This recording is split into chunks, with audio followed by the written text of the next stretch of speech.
13h. Madame, monsieur, bonjour et bienvenue dans ce bulletin d'infos.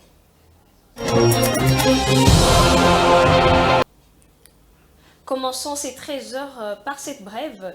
Alors que le bilan provisoire annoncé par le gouvernement donnait 129 morts, dont 24 par balle dans la tentative d'évasion à la prison centrale de Makala, le porte-parole du gouvernement et ministre de Communications et Médias, Patrick Mouyaya, a déclaré que ce bilan a été alourdi à 131 décès et rassure que l'enquête est en cours pour permettre de mieux comprendre toutes les circonstances de l'incident.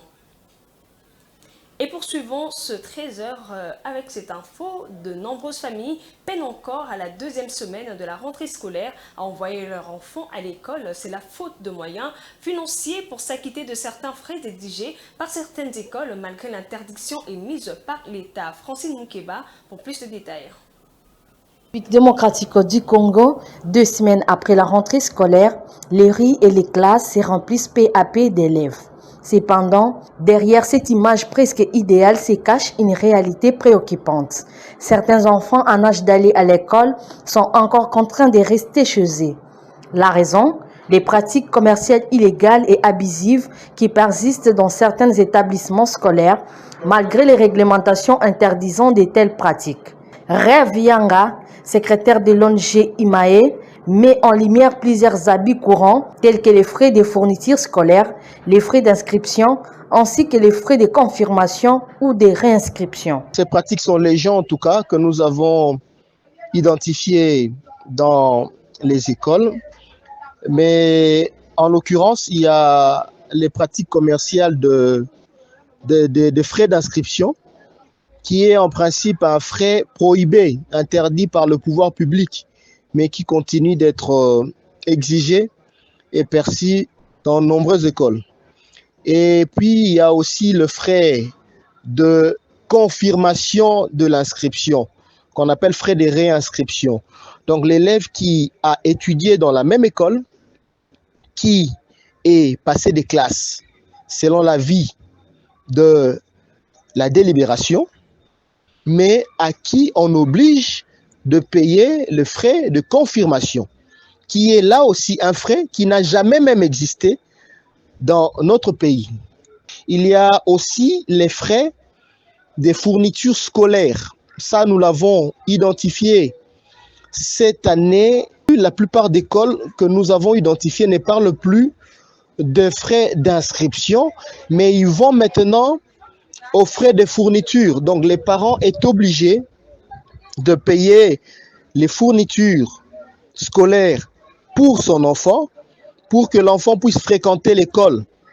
Donc, vous allez voir qu'il y a de ces parents qui continuent à garder leurs enfants à la maison, le temps pour eux de trouver le frais demandé à l'école. Bien que l'ONG ait observé une amélioration générale dans l'assainissement du milieu scolaire, elle continue de plaider pour un meilleur contrôle et un suivi rigoureux.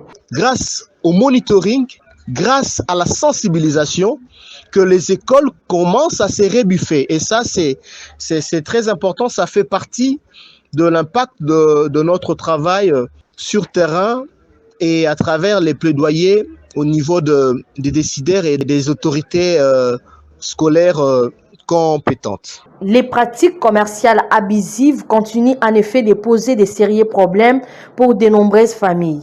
Malgré les progrès réalisés, il reste encore du travail pour garantir un accès équitable à l'éducation sans frais injustifiés. La lutte contre ces abus est essentiellement pour permettre à chaque enfant de bénéficier d'une scolarité sans obstacles financiers induits par des frais abusifs. C'est le retour de pluie et cela inquiète la population quinoise face à la dégradation de routes et elle lance un cri d'alarme en cette saison. Et de l'autre côté, les travaux de réhabilitation de certaines routes ont déjà commencé, notamment sur l'avenue Kabinda, Wangata et Colonel Ebea. La rédaction de Géopolis Télévision était sur terrain pour plus de détails. Suivez. Le mois de septembre marque non seulement la rentrée scolaire, mais aussi les débuts de la saison des pluies. À Kinshasa, dans plusieurs communes de la capitale, après la pluie viennent le pleur. En raison de l'état généralement dégradé des routes, certaines deviennent impraticables pendant cette saison, entraînant des inondations qui apportent divers déchets, dont des bouteilles en plastique. C'est le cas sur l'avenue Wangata, au croisement avec l'avenue Colonel Ebea, dans la commune de La Gombe, ainsi que sur l'avenue Kabinda, qui traverse les communes de Lingwala, Kinshasa et Barumbu. Ces routes, déjà en état de délabrement avancé, envahies par les eaux, ne facilitent pas la vie des usagers. Les pluies annoncées suscitent une grande inquiétude parmi la population. Nous travaillons ici, nous avons déjà averti ces problèmes depuis longtemps, avant que cette saison vienne. On avait déjà dit que le problème qui est ici, s'il y a la pluie, ça sera vraiment catastrophe. Personne ne disait. On avait fait même une sitting ici au niveau de la ville ici. Mais toutes ces autorités ici n'avaient même pas ces pensées quand même le gouverneur partant. Hein? Alors, nous disons encore, ceux qui sont venus, s'ils vont vraiment de la bonne foi pour qu'ils puissent faire ce travail, on a commencé d'abord à tirer quelque part là-bas. Alors, comme notre entrée, on a commencé d'abord en retard, et puis la pluie, et voilà la catastrophe. Ce n'est pas seulement ici, il y a aussi d'autres lieux, même ici, Kabinda et partout là-bas, il n'y a pas de chemin. Nous leur appelons, nous leur disons, s'ils ont de bonne foi, qu'ils fassent vite. Alors que les habitants lancent un cri d'alarme, les travaux de réhabilitation de certaines routes ont déjà commencé. Pendant, les Quinois redoutent que la pluie n'emporte d'un revers de main le maigres avancées réalisées dans une ville où les constructions traînent en longueur et atteignent rarement leur aboutissement. Nous avons deux projets ici qui ont déjà commencé à Gombe.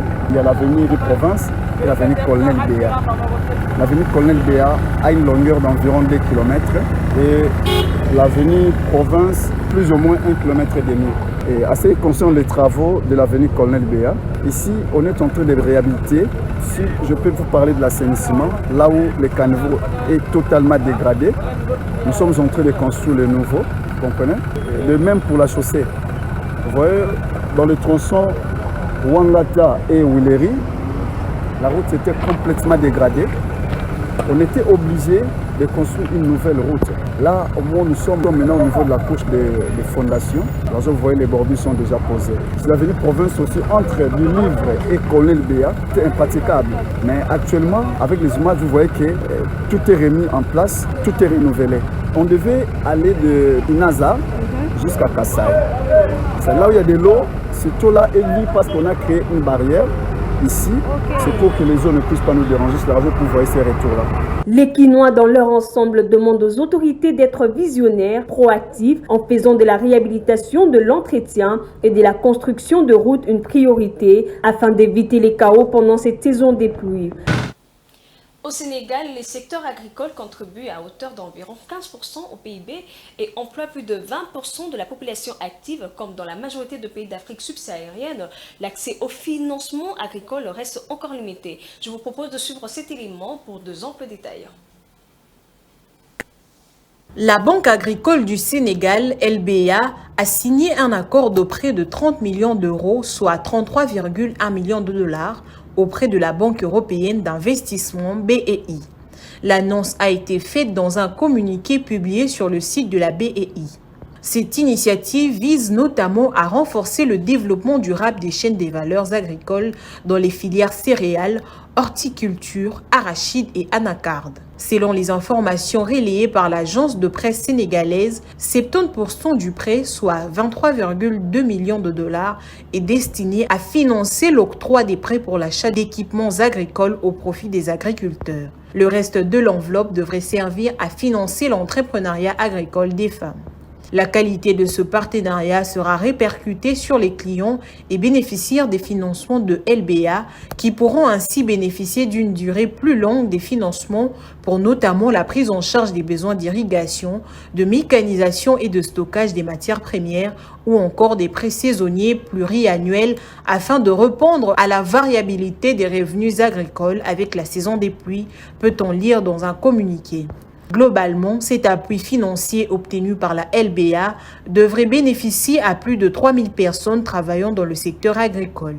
Au Sénégal, seuls 6,2% des ménages agricoles ont contracté des prêts en 2021, dont 59% auprès d'institutions formelles, d'après les données compilées par la Direction d'analyse de la prévision et des statistiques agricoles d'APSA. D'ici 13h, la santé n'a pas de prix. Continuez à vous protéger contre la variole du singe en évitant tout contact étroit avec des personnes présentant des éruptions cutanées de type POX. Pratiquez des rapports sexuels plus sûrs et gardez vos mains propres. Et rendez-vous à 19h30 avec Patience Lokeke pour la grande édition du journal télévisé. Au revoir. Bonne suite de programme.